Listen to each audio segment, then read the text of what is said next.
What is up, wizards and wizard lovers and wizard enthusiasts and maybe just wizard curious?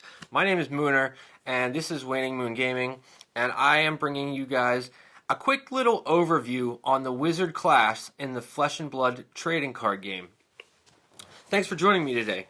So, this is meant to be for people who are maybe new to Flesh and Blood or just completely new to the wizard class. Maybe you played against a wizard at your local armory and you had no idea what they were doing. They were just shooting off spells left and right at instant speed, and you had no idea what was going on.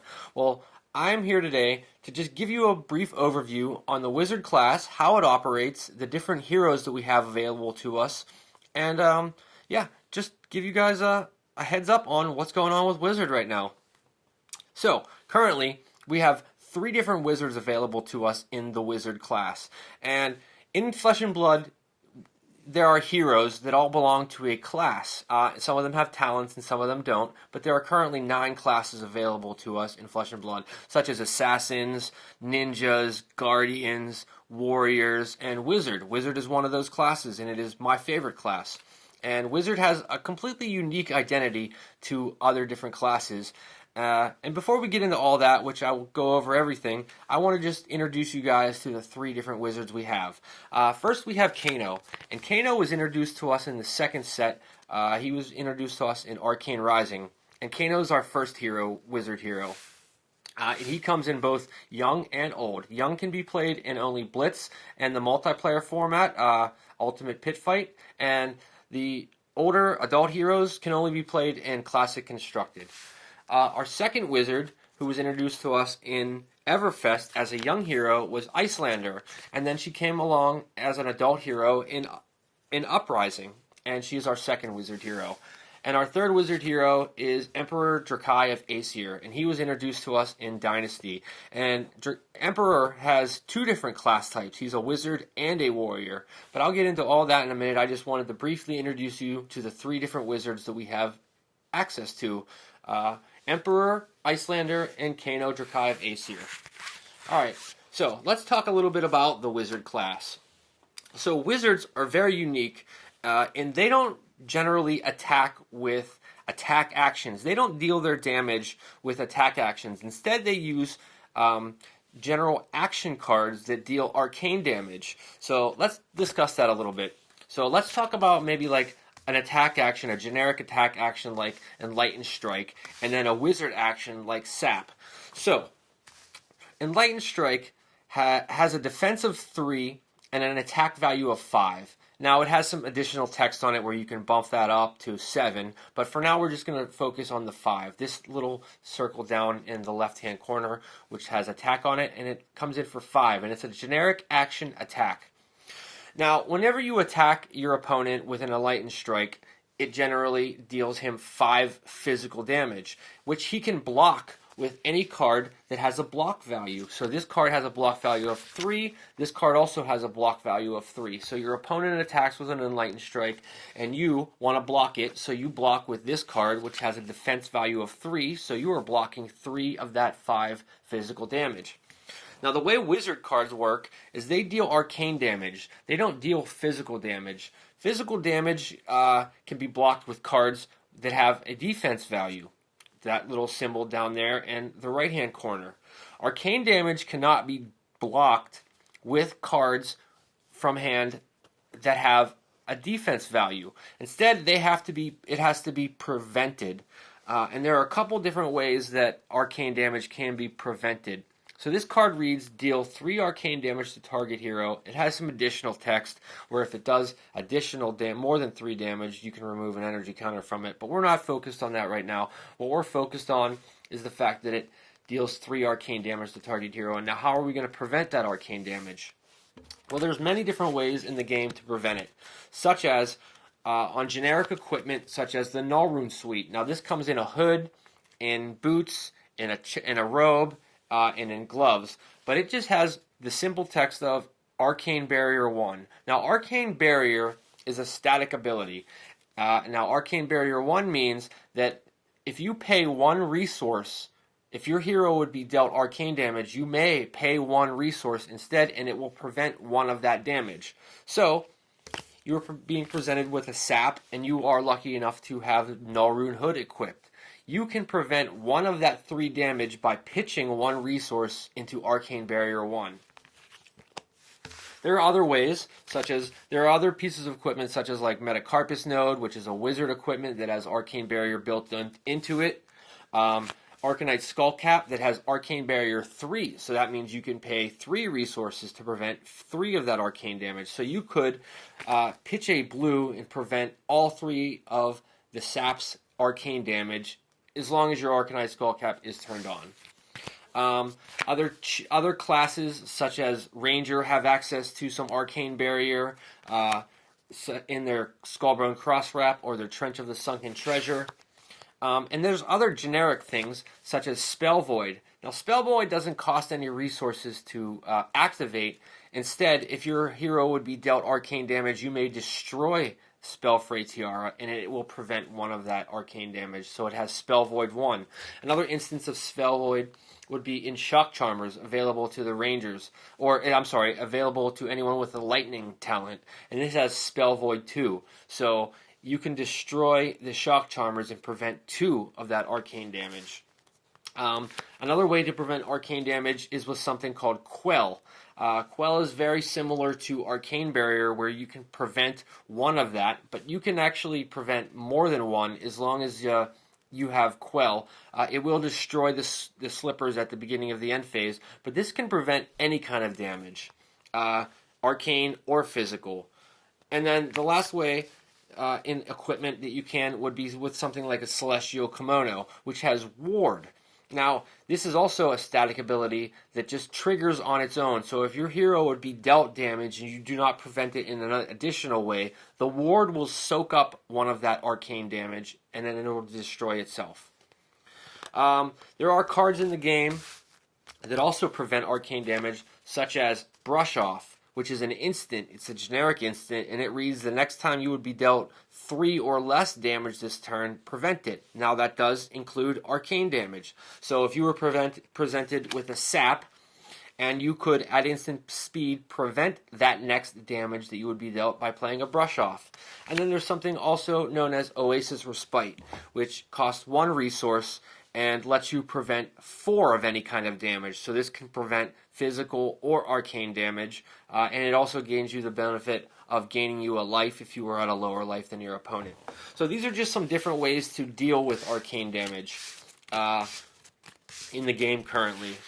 Now let's talk about what weapons our wizards have access to. Now currently there are a few different weapons that they have access to, such as Waning Moon, which doesn't deal physical damage like a sword or a dagger would, but instead has an instant ability where it deals 2 arcane damage, and if it's not your turn, it deals 3 damage.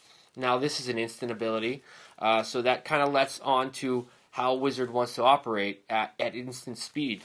Next we have something like a Crucible of Aetherweave, which buffs up or adds additional damage to a spell. So you can pay a resource and additionally bump up one of your spells. So that sap would come into for 4 damage instead of 3.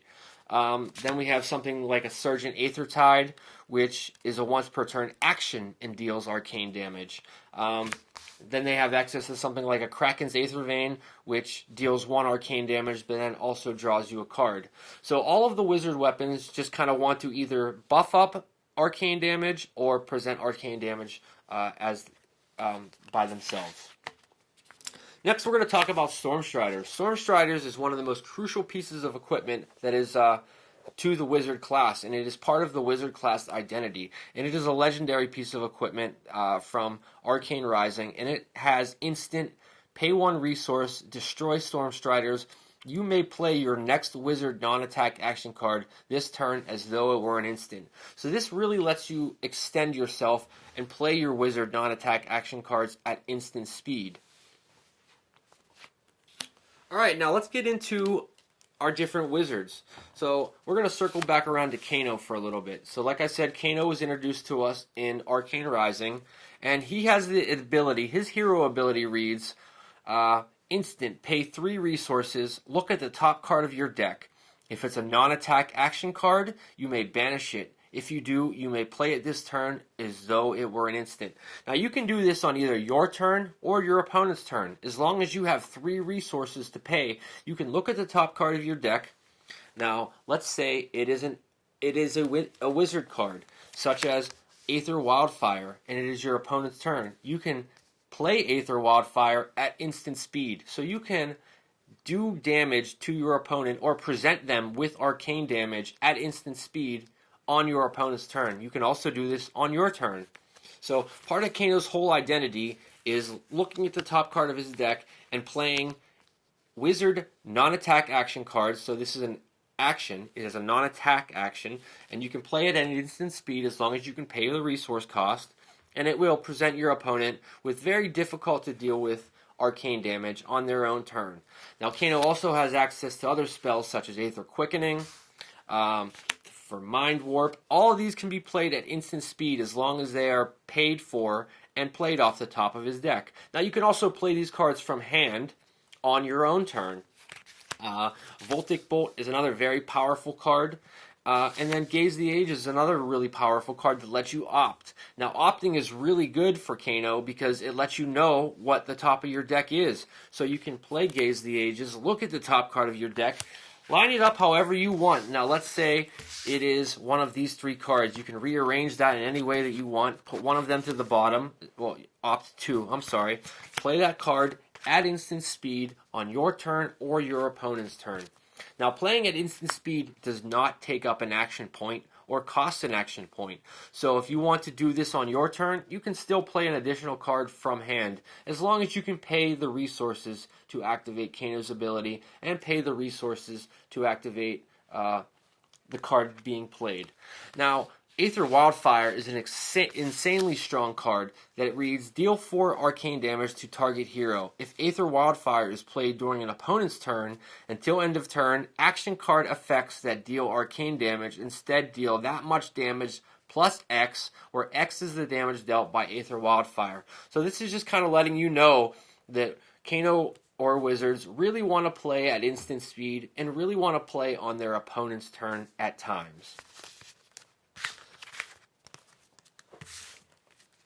Next, let's get into Iyslander a little bit. Iyslander was introduced, like I said, in Everfest. She came only as a young hero, but she has 18 health and 4 intellect, and her adult form has 36 health and 4 intellect. And her hero ability reads, she has Essence of Ice, which means she can have ice cards in her deck. Ice cards are certain things like Channel Lake Frigid, or Ice Bolt. Anything that in the bottom text box of the card reads ice. So this is an ice action, and this is an ice wizard action. So because it has ice in its subtype, it can be played in Iyslander. And her hero ability also reads, if it's not your turn, you may play blue non-attack action cards from your arsenal as though they were instants. So she really embodies the playing at instant speed aesthetic. She wants to play blue non-attack action cards such as Emeritus Scalding, Channel Lake Frigid, or Ice Bolt on your opponent's turn at instant speed from her arsenal. Now, cards like this also have a benefit when they read, when you play an ice card during an opponent's turn, then create a frostbite token under their control. So if you were to play something like Channel Lake Frigid at instant speed from arsenal on your opponent's turn, you would then give your opponent a frostbite token. But Emeritus Scalding doesn't give a frostbite token because it is not an ice card, it is just a wizard action card. But it deals additional damage to your opponent if it is played on their turn. So this reads, deal 2 arcane damage to target hero. So if you were to play Emeritus Scalding on your turn, it would only deal 2 arcane damage. But if you were to use Iyslander's hero ability and play it on your opponent's turn, it would instead deal 4 damage to them. So that's pretty cool. And then she also has access to Ice Wizard cards such as Ice Bolt, which can be played for 2 resources on your turn or for 2 resources on your opponent's turn at instant speed as long as it's played from Arsenal, and it still deals 3 arcane damage to any target. So that's kind of what Iyslander wants to do. And let's next talk about the last wizard. His name is Emperor. Emperor was introduced in Dynasty, and he is a legendary. He has the legendary rarity, so he is a legendary card. But he is still a very playable hero, and he has the ability. You may only have red cards in your deck.